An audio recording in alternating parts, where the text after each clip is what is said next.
Sa buhay, hindi natin palaging makukuha ang bagay na ating hinihiling. Paminsan-minsan ay kailangan rin nating maghirap upang makamit ang minimithi ng ating puso. Handa ka bang mapunta sa pamilyang hindi hinangad na ikay makuha? Sa pamilyang ang kagustuhan ay taliwas sa mayroon ka? Kilalanin si Rasia, ang batang nanatiling mapagmahal sa gitna man ng sakit at paghihirap na kanyang nadarama. Mula sa mga kadugong inakala niya ay kanyang kakampi sa bawat pagsubok na kakaharapin ng musmos na bata. Si Rasia ay ang panganay sa kanilang dalawang magkapatid ni Rolando. Alam naman natin na hindi talaga maiiwasan sa pamilya ang magkaroon ng favoritism. Hindi man ito aminin ng ating mga mahal na magulang. Una pa lamang kasi ay hiling na ng mga magulang ni Rasia ang magkaroon ng isang lalaking anak. Ang dahilan kasi ng mga ito ay lalaki ang magtutuloy ng kanilang magandang lahi. Bagamat mabait ang batang si Rasia, ay hindi pa rin ito pansin ng kanyang mga magulang. Mula nang ipinanganak nito ang nakababatang kapatid, ay mas lalo pang nawala ang atensyon sa kanya ng mga ito. Ngunit kahit ganoon ay walang inggit na nadarama ang batang si Rasia. Nagpapasalamat pa nga ito at hindi katulad sa turing sa kanya ang turing ng mga ito sa pinakamamahal na kapatid. 9 na taong gulang pa lamang ay sanay na sa gawaing bahay ang batang si Rasia. Dahil nga panganay ay ito ang laging utusan ng kanyang mga magulang sa gawaing bahay. Tulad ng paghuhugas, pagpaplantsa ng sariling uniforme, pagsasaing at pagligo mag-isa. Bagamat damang-dama ni Rasia ang pagiging maalam sa gawaing bahay at pag-aalaga sa sarili, ay hindi pa rin ito sapat para sa kanyang ina.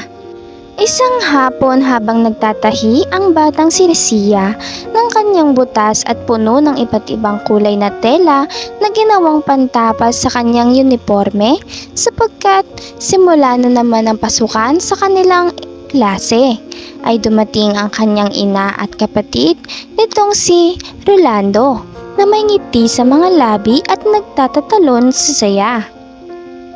Saya rin ang bumalot sa puso ni Rasia nang mataman ang laman ng supot na dala ng kanyang ina.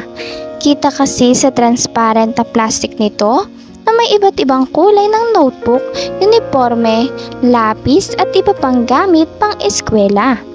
Agad na tumayo si Rasia at nagmano sa kanyang ina. "Mano po, Nay? Ano pong pinamili niyo?" Magiliw na wika ni Rasia sabay kuha sa kamay ng kanyang ina. Napahabas namang binawi nito at alis sa kanyang harapan. Hindi na lamang ito pinansin ng bata at baka hindi lang narinig ng kanyang ina. "Rolando anak, isukat mo na itong bago mong uniform at simula na ng pasukan mo bukas." Wika ng ina ni Rasia at umupo sa kanilang sofa. Inalabas nito ang laman ng puting supot na halos pumutok na sa damit at mga gamit. "Opo, Nay," masayang wika ni Rolando, sabay lapit sa ina at taas ng kamay. Natuwa naman ang ina sabay tawa at sabing, "Ikaw talaga, nagpapababy ka pa rin, hayaan mo at ikaw lang ang nag-iisang baby ko." Kurot ng kanyang ina sa ilong ni Rolando sabay halik sa pisngi nito. Nakangiti namang nakatanaw si Rasia sa nakikitang kilos ng nakababatang kapatid. Nang naisuot na ni Rolando ang uniforme ay agad itong tumakbo papalapit sa kanya. "Ate Rasia, tignan mo, bagay ba?" Magiliw na tanong ni Rolando. Napangiti naman ang ating si Rasia sabay paikot sa kapatid. "Napakapogi naman ng baby namin. Nay, ako din po ba meron?" Wika ni Rasia at binaling ang atensyon sa ina. Hindi naman nagsalita ang ginang at inilabas ang mga laman ng supot. Niluwa nito ang 3 pares ng uniformeng panglalaki, school bag, notebook at mga krayola na karamihan ay tatak benten. Sa bawat labas ng ina ni Rasia ng gamit ay siya namang kuha ni Rolando ng mga may tatak ng paborito nitong palabas. Hanggang sa 3 pirasong notebook na lamang ang natira dito. Napangiti si Rasia sa nakita kahit na hindi kasing dami at kasing gagarbo ng gamit ni Rolando ang binili sa kanya ng ina ay na-appreciate pa rin ito ng bata. Agad na kinuha ni Rasia at nagtitinakbong niyakap ang ina. "Salamat, Nay!" Hindi maiwasang sigaw ni Rasia sa tuwa. Ngunit sa kadahilan ng hindi niya alam, ay umiwas ang kanyang ina sa yakap na gustong ibahagi ng bata. "Magluluto na ako ng pagkain. Rolando, anak, halika dito at aayusin pa natin ang mga gamit mo. At ikaw naman, Rasia, napakakalat to!" Utos at turo ng ina ni Rasia sa paligid kahit kakalinis niya lang rito. "Maglinis-linis ka naman. Sayang pagpapaaral ko sa'yo. Kahit sa simpleng bagay hindi kita mapakinabangan sa paglilinis. Kababae mong tao." Dagdag pa ng ina ni Rasia. Dali-dali namang kumuha ng walis ang dalaga at nagsimulang maglinis muli. Kahit na sa totoo lang ay ang plastic na inuuwi nito ang tanging kalat ng kanilang sala. Maya-maya pa ay naalala ni Rasia ang kanyang pangangailangan ng bagong uniforme. Bit-bit ang kaninang palda na tinatahi ay lumapit si Rasia sa inang naghihiwa ng inlutong ulam. "Nay, pwede po bang magpabili ng bagong uniforme? Ang dami na po kasing butas nitong palda ko, oh." Wika ng batang si Rasia sa mababang boses. Napalingon naman ang ginang na magkasalubong ang kilay. "Abat, kasalanan ko bang burara ka sa gamit mo? Siguro panay ka pa kikipaghabulan at harutan dyan sa mga kaklase mo. Isa pa, wala ka pambili. Kita mong hirap na nga tayo sa gastusin sa araw-araw. Naghahangad ka pa ng bagong uniforme. Tuwak sa tatay mo manghingi at said na ako." Galit na litanya ng ina ni Rasia. Nang dumating ang kanyang nakababatang kapatid at lumapit sa ina, "Nanay, may problema po ba?" Inosenteng tanong ni Rolando, bit-bit ang hawak nitong bagong laruan. "Wala naman, anak ko, bakit? Maglaro ka lang doon at naghahanda na si Nani ng merienda ng pinakamamahal kong anak." Lambing na wika ng ginang kay Rolando na animoy kigil sa kakyutan ng bata at hindi nagbitaw ng maanghang na mga salita sa panganay na anak na si Rasia. "Sige po, Nay." Tanging nasambit na lamang ni Rasia, bit-bit pa rin ang butas-butas na palda, ay lumapit si Rasia sa kanyang amang nag-iinom. "Tay, pwede po ba akong magpabili ng bagong palda? Sira na po kasi uniforme ko eh." Tanong ni Rasia sa ama. "Bagong uniforme? Bakit? Sino ka ba? Anak ba kita?" Wika ng kanyang lasing na ama na halos hindi maintindihan ang sinasabi sa sobrang lasing at pagkapula.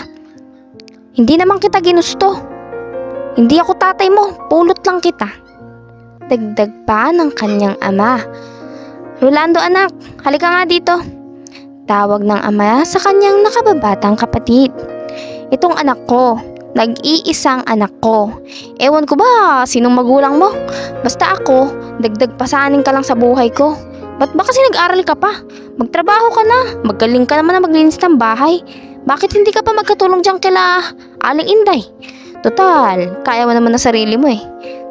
Dagdag pa ang litanya ng lasing na ama. Ang musmos na bata ay walang nagawa kundi tanggapin na lamang ang sinabi ng magulang at hindi napigilang maiyak ni Rasia sa mga sinabi nito. Tumakbo si Rasia sa kwarto at doon nagtago tumagulgol. Kinagabihan ay nagising si Rasia sa tunog ng nilalak na pinto. Sa haba ng tulog nito ay hindi na nakasabay pa sa hapunan ng kanilang pamilya. Pagkalabas ng silid ay kanyang nakita ang ina na kinakadena ang yero na kanilang munting daanan palabas ng bahay. "Nay, kumain na po kayo?" Tanong ni Rasia sa ina. Binuksan ni Razia ang takip ng kawali at nakitang simot ang ulam na niluto nito. Tapos na, sa kaartehan mo, naubusan ka na ng ulam. Ngayon, magtuyo ka. Wika ng ina. Masarap naman po ang tuyo. Magiliw na wika ni Razia. Umirap na lamang ang ina sabay patabog na kinandado ang pinto at bumalik sa kwarto nito. Bakat sa kawali ang naiwang chicken curry na niluto ng ginang. Para sa kanya kasi ay mala-chef ang ina na kahit na anumang iluto nito ay talagang mapapakain siya ng marami. Paborito rin ni Razia ang tuyo na may kamatis. Ito kasi ang madalas na agahan ng kanyang ina at ama. At si Rolando naman ay hotdog sapagkat bata pa ito. Tahimik na kumakain si Razia nang lumapit sa kanya ang kanyang nakababatang kapatid na nagpupunas pa ng mata. Ate? Oh, bakit bumangon ka, Rolando? Matulog ka pa, gabi pa. Wikang muli ni Razia habang ninanamnam at sinisipsip pa ang ulam na tuyo. Nagugutom pa ako, ate. Wikang muli nito habang nakatingin ng nakakaawa sa panganay na kapatid. O siya, tumabi ka dito, magsalo tayo. Masayang kumain ang magkapatid at muling bumalik sa pagtulog pagkatapos. Kinabukasan ay nagising si Razia sa kalabog na nanggagaling sa sala at boses ng kanyang ina at ama na nagmamadali. Hindi lingid sa kaalaman ng batang si Razia na may allergy ang nakababatang kapatid na si Rolando sa tuyo. Kaya mula bata pa man ito ay iba na ang ulam nito pagtuyo ang kanila at ng kanyang ama at ina. Agad na lumapit ang ama ni Razia sa kanya at mahigpit na hinawakan ang kanyang braso. Ano pinakain mo sa anak ko? Galit na tanong ng ama ni Razia sa kanya. Dali-daling tumakbo ang ina ni Razia sa kusina at hinagi sa bata ang plato na may bakas pa ng tuyo. Kapag may nangyaring masama sa kapatid mo, mananagot ka sa akin. Tiin na wika ng ina ni Razia. Tinakbo sa ospital si Rolando na namumula ng sobra at namamaga ang mukha. Kinukumbulsyon din ito at tumitirik na ang mga mata. Sa tingin ng ina ay gabi pa lamang nang atakihin ito ng allergy. Naiwan namang tulala at luha sa mukha at impit na iyak ang musmus na bata. Dahil sa severe allergy ng kapatid ay na-confine ito sa ospital at kalaunan ay binawian ng buhay. Sa kadahilanang hindi kaya ng mga itong magbayad ng doktor at mula noon ay lalong lumaki ang pagkadisgusto ng magulang kay Razia. Makalipas ang ilang taon at tumungtong na ng high school si Razia, mula noon ay pinipilit na ng magulang na muling makabuo ng lalaki na anak. At araw-araw ay inaalipin at sinisisi siya ng mga ito sa pagkawala ng kanilang pinakamamahal na anak. Sa murang edad ay walang katapusang utos at trabaho ang ginawa ng dalaga upang matustusan ng pag-aaral at makapagbigay sa magulang nito. Sa paniniwalang isang araw ay patatawarin siya ng kanyang magulang sa kamalian na kanyang nagawa. Noong siya ay musmus pa lamang. Hindi na rin halos nakakain si Razia sa tamang oras, kahit na mismong mga kasamahan nito ay nag-aalala sa kalusugan ng bata. Isang araw habang naglalakad ang ngayong dalaga na si Razia ay hindi napigilan nitong matumba. Agad na pinatawag ang magulang ng dalaga para papuntahin sa ospital na pinagdalhan dito. Namumutla at puros pasa ang katawan nito at ilang linggo na rin ang nakakaraan nang magsimulang maglagas ang buhok ng dalaga na naging dahilan upang madalas na gumamit ng sombrero ito. Gulat ang mga matang napatingin ang mga magulang ni Razia nang tanggalin ng doktor ang sombrero nito. Sa hindi inaasahang dahilan ay napaiyak ang ina ni Razia at humagulgol sa asawa nitong tulala at hindi makapagsalita. Sa pagkakataong iyon ay naramdaman ng magulang ni Razia kung gaano kahalaga ang isang anak. Walang araw na hindi binantayan at dinalaw ng amang nagtatrabaho si Razia sa ospital. Todo kayod ang mga ito upang gumaling ang kaisa-isang anak na natira sa kanila. Pagkalipas ng 5 taon, ay ipinaalam ng doktor na cancer-free na si Razia. Isa na itong cancer survivor sa pagtutulungan nilang magpapamilya. Magaling ka na! Salamat sa Diyos! Hindi mapigilang sigaw ng ama ni Razia sabay yakap sa dating musmus na bata. Napayakap rin ang kanyang ina at umiyak ng tahimik sabay bumulong ng, "Patawarin mo ko, anak." Nang hingi rin ng tawad ang ama ni Razia sa lahat ng masamang bagay na kanilang nagawa sa anak, na siya namang agad na tinanggap nito. Ano man kasi ang nagawang masama ng magulang ni Razia dito, ay hindi ginawang dahilan ni Razia upang magalit sa mga ito. Bagkus ay ginawa niya pa itong dahilan upang magsumikap at maging proud sa kanya ang kanyang mga magulang. Sa buhay, minsan, mas mabuting tanggapin natin kung ano ang ibinigay ng Diyos sa atin, sapagkat may dahilan kung bakit ibinigay ito ng may kapal. Ang pagiging isang magulang ay isang malaking responsibilidad na dapat ay gampanan ng tama at pahalagahan. Ang pagbibigay ng halaga sa isang anak ay hindi dapat nasusukat sa kung anong kasarian ang iyong hangad. Hindi dapat natin isisi sa isang musmus na bata kung bakit sila ang ibinigay sa atin, sapagkat ang lahat ng bagay ay may halaga at dahilan kung bakit nangyayari. Maraming salamat sa panonood mga kakwentuhan.